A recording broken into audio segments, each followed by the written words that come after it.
Welcome to the Juggling Mind and Money podcast with Steve Rowe and Jessica Schlupp-Taylor. Steve Rowe is the founder of Lucent Financial Planning and an award-winning independent financial planner. He helps you to use your money and have a great life. Jess Schlupp-Taylor is a psychologist supporting people through change, challenges, and forks in the road of life. Together, they will help unblock the sludge in your mind, stopping you from achieving financial and psychological happiness.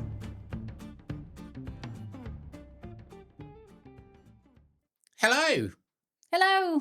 Welcome to episode 18 of Juggling Mind and Money. I'm Steve, founder of Lucent Financial Planning, and this is Jessica Schlupp-Taylor. Oh, nicely done.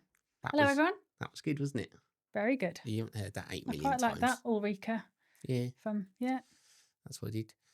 So in this podcast, we're trying to relax everybody, make people feel a bit easier about life and money, and look at the connections between the two and their mind.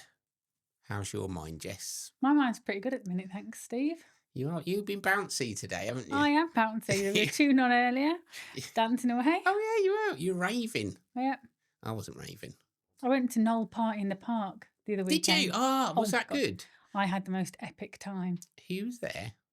Well, apart from Peter Andre, Mm. he was epic. I've got to say, his effort level, top class. He really made out that he wanted to be there and he felt it. He was great. And Scouting for Girls, also shout out to them. They were brilliant. But Rick Parfitt Jr., Status Quo's son. Yeah. Him and his band, top. They had loads and loads of good people on. And Alison Hammond's son, I think, did the first DJ set or something. Awesome. But I think I danced non-stop between 4 and 11 o'clock. Well done. Way. Oh. Mysterious girl. Oh, yeah, that was unrehearsed, ladies and gentlemen. So... I thought you were just moaning. I thought you'd trapped your leg under the desk or something. No, when we... if you log into YouTube, you'll be able to see Steve's six-pack, which is a bit like Peter Andre's. Yeah. Sadly, when he's I older, don't not think when he's Peter 20. got his six-pack out. If he did, I was too far away. He probably hasn't got one anymore. I was going more for the ability to dance in space than the crowd crush. I don't think he's spotted me. Nice. Spotted. Stop getting distracted. We're doing something serious. Podcast. Right. So we're going to do Diagnose Steve. Diagnose Steve. There's obviously something wrong with him. Jess delves into what it could be. I'm a bit worried. I'm just worried all the time about my investments. I had some investments before and I checked them every day. And when I did, because they'd be going down some days, I'd get really worried. And I could do nothing for a while and I'd be up at night and I'd be worrying about them. What are they going to do in the morning? So I'd be checking the news, the futures, or checking stock markets that had already opened, but they haven't opened yet here. What are they going to do? How's that going to affect my investments? What my whole life is going down the tubes. I'm a bit worried about it. I just don't understand. This is all my money. I've worked really hard for it. I've put a lot of work in to accumulate this money, and I can't, share investing is just a gamble. It's a bet. I see the value fluctuating wildly. It just seems like a massive gamble. What's wrong with me? Number one, you've been taking acting lessons, and that was epic. Well, it's real. Top class. Number two, I think we need to get you a bit of perspective and get you to see risk a bit differently and understand what happens with investments, why it happens, and give you a bit of a reality check so that anxiety that you've got, that panic state, can just take a chill. Jess, that was very calming. Was it? Yeah. I mean, you should hear my hypnotherapy voice. I am a method actor, right? But so I just did actually feel what I was trying to evoke then, right? And you did actually calm me down. Thank you. That's good. Okay. So, ladies and gentlemen, that's what we're going to be talking about today. Risk in investments. Risk in investments means how much your investments go up and down, or volatility. We're going to be talking about that today. Look at why that has arisen and also what we can do about it to help allay our fears. And everyone feels this fear. I do. We look after 200 million, and sometimes I think, bloody hell, when things are, when Trump's doing something or something's kicking off, you think, hang on a minute. And then I have to put some of these things in my own mind to go, it's all right, Steve. We're prepared. Everyone's prepared. So we're going to look at that later. Okay, so people think they've been put on a roller coaster, that their life is on a yo-yo. Yep. That it's going to be awful when they invest some of their money. And then over time, they see that not a lot happens and it's okay. So it's just this fear. So tell us, Jess, why do people get this fear of risk? We have inherently, money comes from how we've been brought up. That's a lot of perception. But the fear of risk often comes from just wanting to protect what we've got. You've got the evolutionary factors. We're looking at what is going to impact our situation, impact our life. And often when the market fluctuates every day, that feels like quite a big impact each time we take it in isolation. So we're afraid of risk because we want to stay alive. Actually, we don't have life-threatening risks, or most of us in the developed world do not have life-threatening risks on a daily basis. So we're lucky, aren't we? We've got food. We're incredibly lucky. We've got a house. In terms of Maslow's place to hierarchy of live. needs, a lot of us, and most people listening to a financial planning podcast, will definitely have those basic needs being met. And yet our brains haven't caught up with our evolution in that safety. So they still respond to day-to-day factors as alarm bells, as red flags, as Nina, Nina, Nina. And we need to train our brains to be able to, actually, that's not threatening my life. That's not threatening my livelihood, my safety, my family's future, my future. See it for what it is, put it into perspective. So to help people imagine what this could be like, you're at a park, but it's not a park anymore. Okay. Peter Andre isn't there. Oh, okay. Right. There's just you and some roaming wildebeest. Got you. And there's like a saber-toothed tiger. And you think you see behind a bush something move. Okay. Now, what you could do is go over there and check if there's anything there. Because it might just be the wind, mightn't it? So can we take a step back? Do I know that can I see the wildebeest and can I see the saber-toothed tiger, or do I just know that they live somewhere in the park? You can see the wildebeest. But I can't see the saber-toothed tiger. Yeah, so you're wandering over. Yeah. And you think, there could be a saber-toothed tiger. Yeah. Do I go and check it? Yeah. Now, if you do check it and there is one, you're probably going to be dead. Yes. You're going to be cat food. You're going to be kitty cat. Mm-hmm. Right? Or you can leg it and you're more likely to survive then. Yeah. Aren't you? Yeah. We then respond very well. Fight, flight, freeze. But often we have knee-jerk reactions and risk and anxiety around market changes, movement changes. If we're keeping an eye on money all the time and the markets, you get the knee-jerk response and you will get yourself into flight, fight, freeze. So we got that reaction from how we evolved, but we're applying it now to modern day life. Well, our brains actually haven't evolved as quickly. Of course they haven't. And physiologically, we haven't evolved as quickly as technology, society, economics. Well, if you look 100 years ago, how things have evolved since then. Yeah. Yeah, it's massive changes. People are 100 years old now, aren't they? So they couldn't have changed that quick. Their children couldn't have. So if we look, Greenland shark, 600 years old. How cool is that? It's nuts, isn't it?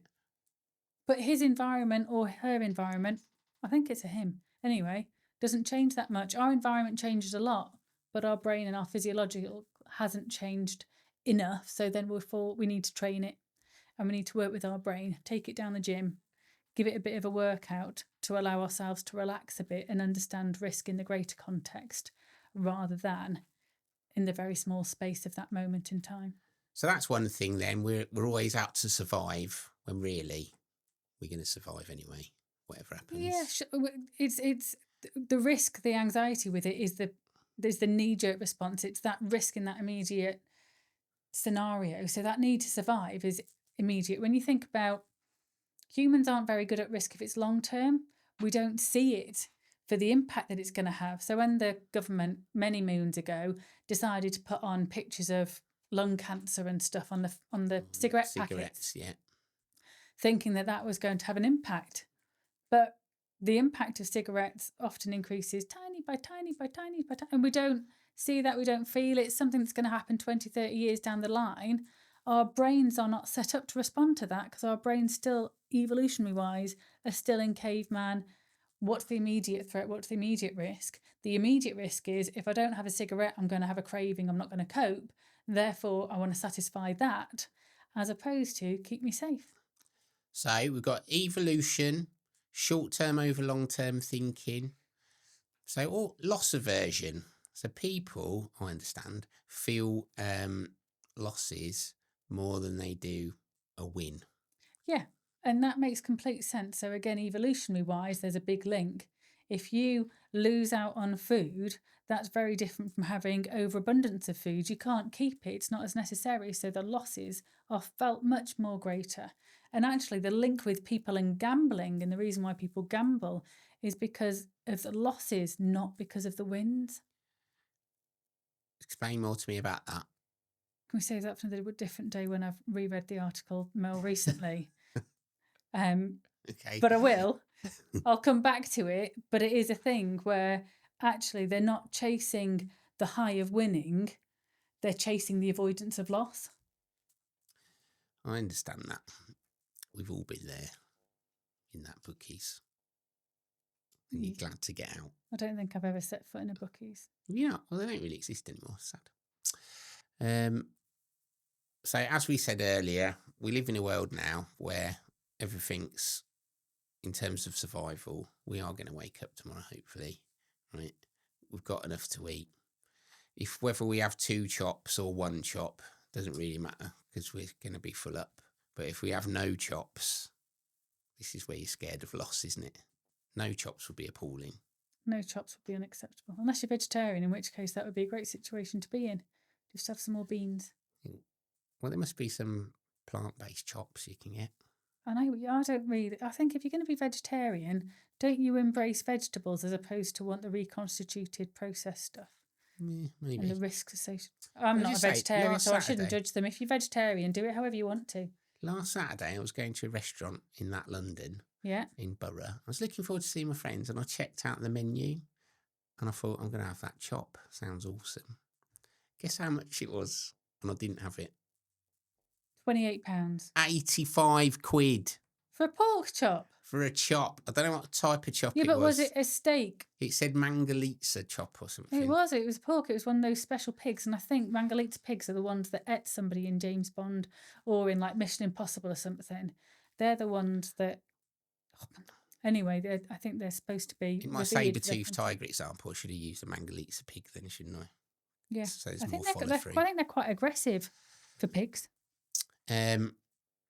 So when people say, "Oh, investing's risky, I don't want to do it," really, that's their survival instincts kicking in. Because in reality, if you think about it, investing, if you're buying a share of a company, you're buying a share of their profits. And on average, companies must make profits, mustn't they?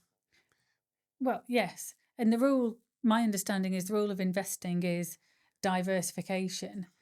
When it comes to money, when it comes to psychological of money, actually, again, when you look at the psychology of who people want to emulate or why we choose particular behaviours, we hear the story of one person and we want to emulate that person. The likelihood is success of that one person cannot be emulated. There's a whole abundance of reasons why that person has success. It's impossible to emulate, which is why you're much better off learning from what 200 people have done, 1,000 people have done, 10,000 people have done in order to reward. So when we look at investments, looking at the share market, you're much, much better off going with the wide variety of companies. If you just choose one, the risk is much higher. That's it, because one company can go bust. One company can go bust, but in 100, one goes bust, you've got another one that's gone up. The diversification covers risk off beautifully. That's it. And really, you want to be looking at thousands, I reckon. So, on average, companies do make money, and that's how societies work. most of us give up time working for a company. So if they didn't make money, how are they paying you? Yep. And I think this is at the core of it. That's all you need to think Well, about. companies that are on the stock market are established and have been established to constantly make money. That's what their goals and targets are. That's it. So, and the people that run those companies, most of them, because that's how they got there, are clever. And all they're trying to do is make money. So if something's going wrong, their profits might not be as high, but they're thinking, right, that's gone wrong. For example, Trump's tariffs. They're immediately thinking, right, what are we going to do to earn money anyway? And they swivel. Yeah, mitigate risk. Something happens, they respond, mitigate risk. There's loads of brilliant risk models out there. And they change. Okay, so that's why people feel risk, and like totally understandably, because the unknown futures are scary. Unknown futures are scary, but to an extent, they're also quite predictable. If you look at the data, the history, the future proofing, there's a lot that we can predict. And not doing anything is much worse than doing something. Inaction, yeah. Because nothing's going to change then. No. Except your fate. Yeah. So the issues with this are you might not do things as you've said. So you might leave all your money in a bank account where you're almost guaranteed not to have as much money in the long term because inflation is likely to be higher than the interest rate you're receiving on those. You're likely to sell investments during downturns because this time it's different. So people are more likely to sell investments when there's a downturn. Yeah, when it's gone down. A knee-jerk panic reaction. Yeah, because it's the end. I can't afford any more losses. Ah! Can we do a little scream? Ah! That was really good. Thanks. Method acting, I learned from the best. Oh, yeah. And interestingly, people often over-insure for small things, like you might insure your phone. Yeah. Right. I'll say it's not going to change your life or your car, but they won't insure their whole life. Yeah. And to look after themselves, say if they're ill or if to have a critical illness or something. Yeah. They won't insure that because it's less likely to happen. Or it feels less likely to happen, doesn't it? Or you don't want to admit that it could happen. Test fate. Yeah, I'm one of those. I'm a positive person. If I know somebody that I know has a critical illness, I go, well, statistically, that's less likely that I'm going to be critically ill. I'm glad they make you feel better. Jess! Sorry. The pragmatic in me. Pragmatism, not idealism. Very good. Right, so that's what these are the reasons people feel risk. We're going to go in a moment after this break to look at what we can do to help alleviate our fears. And now a message from our sponsors. Jess, Steve, there are no sponsors. This is embarrassing. Okay, welcome back. We've been looking at risk and how risk in investments, which is the ups and downs of investment prices, and how we fear it as people and how it might cause us to make mistakes in our investment journey. Now, one of the tricks I might put in place with people is say, stop looking. Oh, Steve, I'm going to give you another trick. Go on, finish your tricks and then I'll tell you. Stop looking, put a blindfold on. Put a blindfold on. Stop looking at you. Some people, it's interesting because we can see how often people look at their investments. Some people look 2 or 3 times a day and they only update once an evening. It's not healthy. No. I wouldn't say that was particularly helpful. So stop reading. So can you send those people to me? I'll just lock them out. Stop reading about investments. Stop watching the telly. Not quality TV. You mean the news, Bloomberg? Yeah.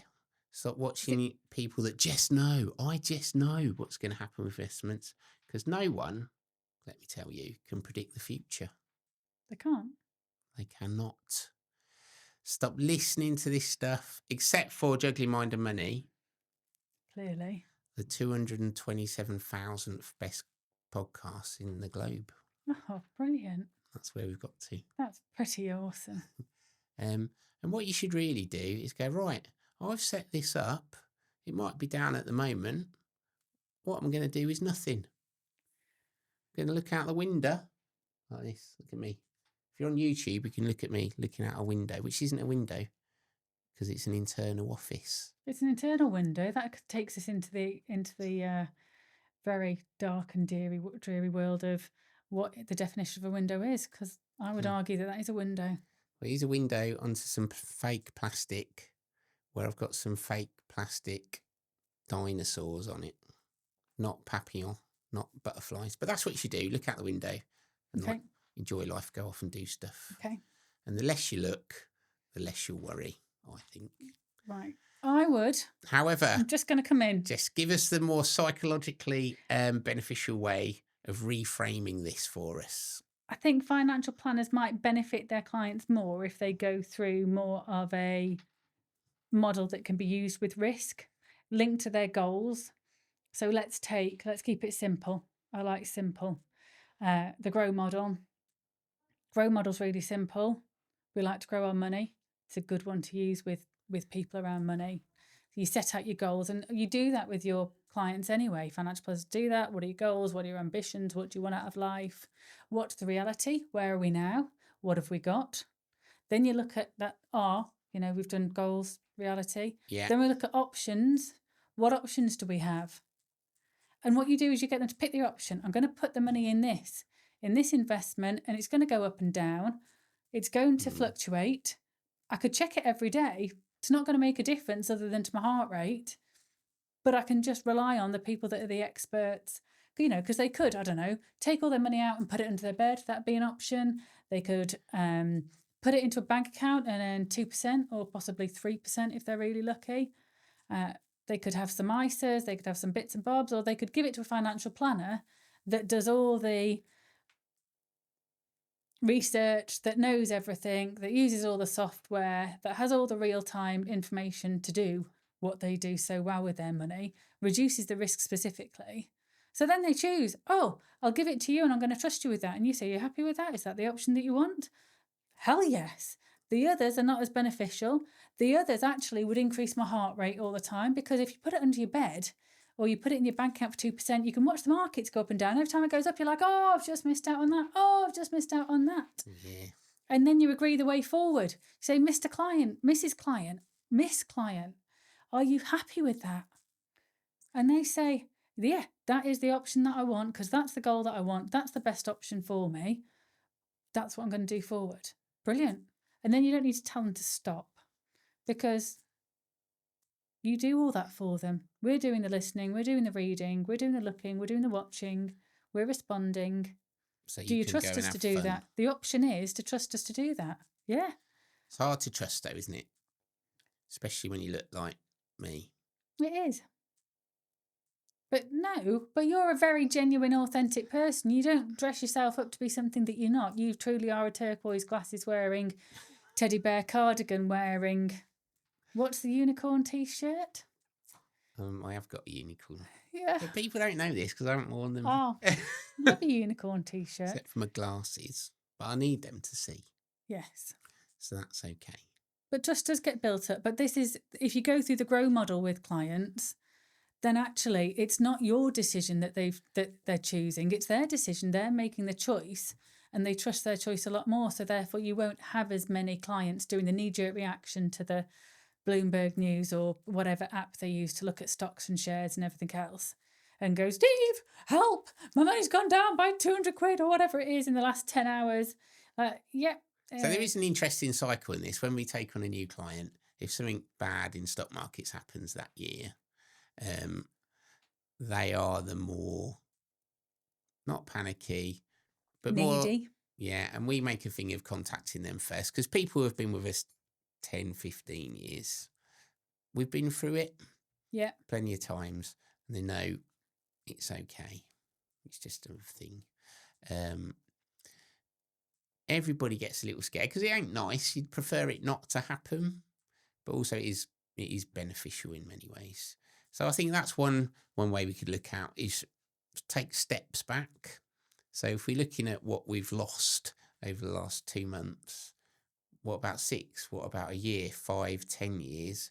What has actually happened? And when you do that, zoom out, you see this, what looks shocking over a week or 2 months, actually it's barely even noticeable. So this is massive when we look at COVID. So there's 30 odd % loss in 6 weeks or so. It's the quickest loss ever of that amount, but it was also the quickest recovery. And that, at the time, we were all scared witless, weren't we? We were all at home thinking we're going to turn into zombies. On the first night, I made my wife watch 28 Days Later. This is what's going to happen. The apocalypse is coming. Yeah. So, it was scary because it was truly unique. But when we look at it now, 5 and a bit years later, and we see like people going, oh, yeah, right, because it's over. We got over it. Oh, yeah.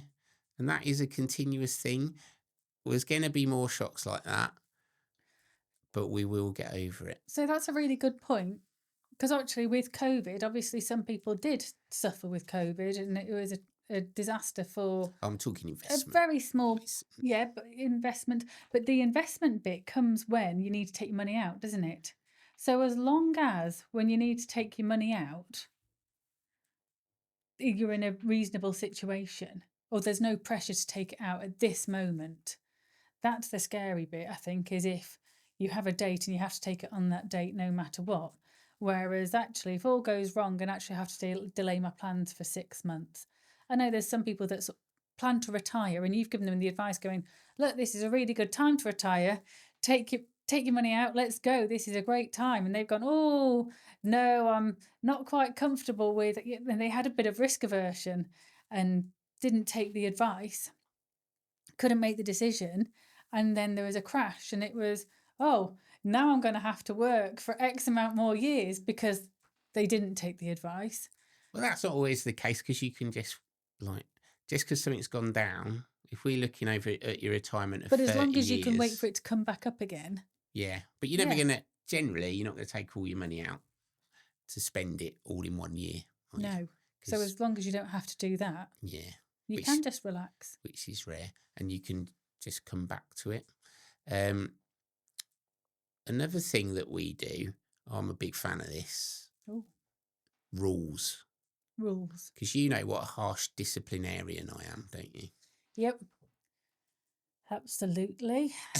That's the fear, everybody. Rules. Can't even say that correctly, I don't think. So when something happens, we are going to do this. So we're not panicking about what to do because we've already rehearsed. Yeah, unlike this podcast, we've already rehearsed what we're going to do. Yep. Okay. So then it still might shock and upsetting when there is a big downer in investments. But you go, okay, I've said before that I'm going to do this. So sometimes we get people to write themselves a letter and they open it in the event of such and such decline. And then you've written to yourself saying, this is what you're going to do. And that is essentially nothing. Or listen to Steve. Sit back and listen to Steve. Sit back and let the professionals crack on with it. And there's like a lifeboat drill we try to do every year with people. So we had a seminar called Flight Risk, where we pretended there was an airplane crash. It quite conflated it with a stock market crash. Yeah. And talked about what we could do there. All to get you in the practice for when it does actually happen, you can shrug your shoulders. And crack on and enjoying life. I think this is the key bit, actually. Don't waste your time worrying about the small stuff.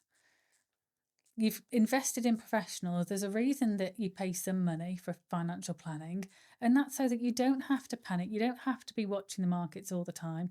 You leave it to them. They're spreading the risk. They're making sure that you've got a lovely diverse portfolio. It's a lot easier, although aversion's good. So aversion training, where they see, the stock market goes down and notice, oh, look, it's come back up again.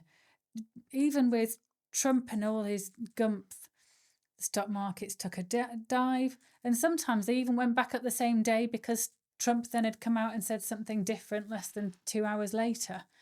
Yeah. Well, that's important because, every day stock markets are up and down, and that's because people are fearful or greedy or excited or worried, and that forces them to buy or sell, and that causes the fluctuations.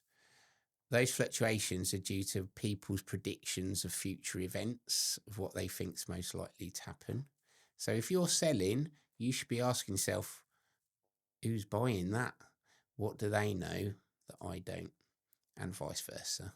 If you're buying, why is someone else selling? Yep. But in the long term, how much you earn is based on what those companies actually earn. The day-to-day price is a prediction of what they may earn in the future. Another thing we could do is write down perhaps what we're worried about. Yep. Love that. Do you have a worry monster? A worry monster. Yeah, I use it with the kids, but it's also really good with adults. You're never too old for a worry monster. Tell me more, I want one. Well, it's like certain cultures have worry dolls, and you tell the doll you worry, but I don't like telling because then it's not quite as powerful as writing it down. If you write down your worries and then you feed them to your worry monster, then you just let the worry monster deal with it. It's like, there you go, monster. You can deal with that worry. Oh, the markets have gone down by 10%. I'm worried that I might not have enough money to go on holiday next year, or I'll have to sell my car, or I'll have to downsize, or whatever the worry is.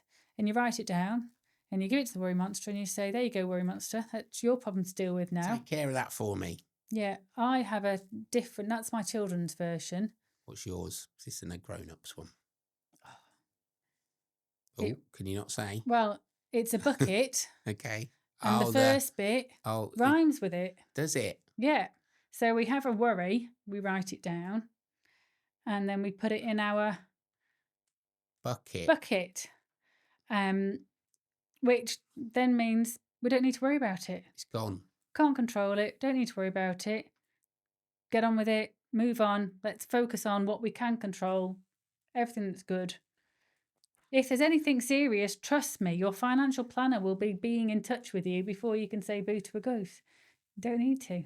You told me about that bucket. Yeah, I love 2 or 3 years ago, bucket. I think. A lot of my clients love the bucket. Um, So either have a worry monster or a bucket. Because, when you're worried about something, oh, I'm scared about going on stage, I'm scared about messing up, I'm worried about this, I'm worried about that. Write it down and do it anyway. Feel the fear and do it anyway. Yeah. That's a good book, isn't it? And then finally, purpose. What are we investing for? We're doing it to maintain our lifestyle and for what we want to do in the future. So we've got enough money to do what we want. Goal-based purpose. That's it. Think about those things you want to do which are in the future, rather than the valuation today. Yeah. I think we need to stop responding to the very small day-to-day responses. Our brains are triggered for it. That's why you've got TikTok. That's why you have all these social algorithms are absolutely set up to feed the chemical responses in our brain that feed the evolution of must respond, dopamine hit, short term, when actually we'd all benefit by putting those devices down, by listening, taking a step back, zooming out, as you said, putting things into perspective and going, long term, I can sit back and relax. Mate, I've done that in the last week. What have you done? And your words were ringing in my head about when you walked to school, how little input you got. You just saw an advert on the side of the bus. Yeah. When you were 15 or something. Yeah. Now you've got all these things firing at you. Anyway, I stopped taking my phone to bed last Sunday. So my screen use time is down about 2 hours a day. Oh, wow. Because I'd read it when I wake up. I'd read it before I go to bed. I know less about football transfers. Diego Jota. Oh, yeah. That's very sad. Poor man. But I do feel my mind's less fizzy. It's good. Yeah, there's a lot to be said for stepping away for those from the immediate, the gratification. There's so much is geared up because that's what gets us spending. And talking about risk, TikTok won't get you to buy a £2.99 pair of sunglasses. And you're like, oh, if they're crap, it doesn't matter. It's only £2.99. But over the year, if you looked at the amount of rubbish that, money that you'd wasted on that, it would be huge. But if someone said, buy this £600 piece of rubbish, you wouldn't do it. But £2.99 every week, oh, yeah, I'll do that. So all that fear that you're getting through these things being fired at you on your phone. Yeah, channel it into the useful stuff, like not buying stuff that you don't need because it's setting off the little triggers, the dopamine hits. Stop it. Use it in a helpful way. Yeah, it's all good. Don't sweat the small stuff. It's all linked. Right, psychology. Oh, haven't done this for a bit yet. And now for Sockology, where Jess and Steve review types of sock and how your socks affect your mood. This week, thanks to one of our clients, Chris, if you're watching this on YouTube, you'll be able to see the sock. The sock. Interestingly, it is a Christmas sock, but this has been recorded in July, and it's really hot. And he didn't send it to us at Christmas. He sent it to us now. No, I took a picture of it in our meeting the other day. Oh, what does that say about somebody that they can wear Christmas socks? Well, what it says in is July? the Christmas socks are actually very thin material, and so his feet feel cooler. Oh.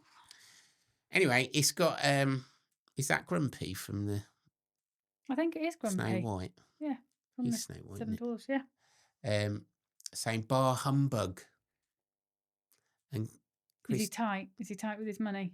No, he's all right. But he just told me that he likes, again, we've had this before, he likes knowing he's secretly grumpy underneath when he's all smiles on the outside. So he's just a pretend happy person, but underneath he's going... He's actually a very funny fella. You've got to be funny to wear Christmas socks in July. And he obviously isn't somebody that believes in that superstition. If you sing a Christmas song out of Christmas season, then may God strike you down with candy canes and Christmas trees or something. I don't know that one. Sing it's it. Bad luck. It's not a song. You can't sing It's July. It's bad luck. Steve and Jess would be really grateful if you'd leave them a review on wherever you listen to your podcasts. If they run a star system, please give Juggling Mind and Money more stars than the Milky Way. So that's it for this week, ladies and gentlemen. Thanks for listening. We've talked about risks today and, how it affects your mind. It does worry you. We've looked at ways of perhaps allaying those fears, putting some rules in place if what you fear happens. Fear is going to happen, actually happens. What did we say? Focus on the goals. Focus on our goals. Zoom out. Look at the bigger picture, not the knee-jerk reaction. You don't need to have a knee-jerk reaction. Take a breath. Rely on the people that you trust, that are paid to do the job. Leave it to professionals. That was a brilliant summary, Jess. Focus on enjoying yourself. I was struggling. I am enjoying myself at the minute, and people have said, "Oh, Jess, you seem much more positive at the minute." You are bouncing at the moment. I am bouncing at the minute. It's nice. Because you were a bit like Chrissy's socks last year at some point. I was very tired last year. I'm not. But as you're good. tired. You're back. I'm this back. is a Jess we know. Lovely. And love. So we took a risk when we started to do this podcast, didn't we? And what would people say? But nobody watches it, so it doesn't matter. So that's what we've. They do that's what watch we've it. learned. Who watches it? Well, we've had someone come to see us because they watch all of the podcasts. That's it. I've made my millions. It was all worth it. I think we've had 2 people recently, actually, that have looked at it. 2 new clients. So that's a bit risky, isn't it? Like the fear of judgment. It is. Worried about.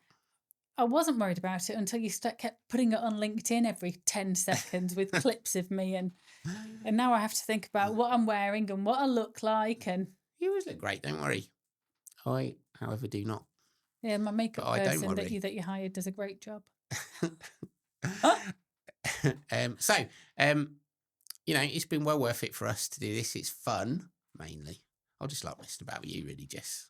That's why we do it. I like messing around too. Talking drivel. I'm an expert at that.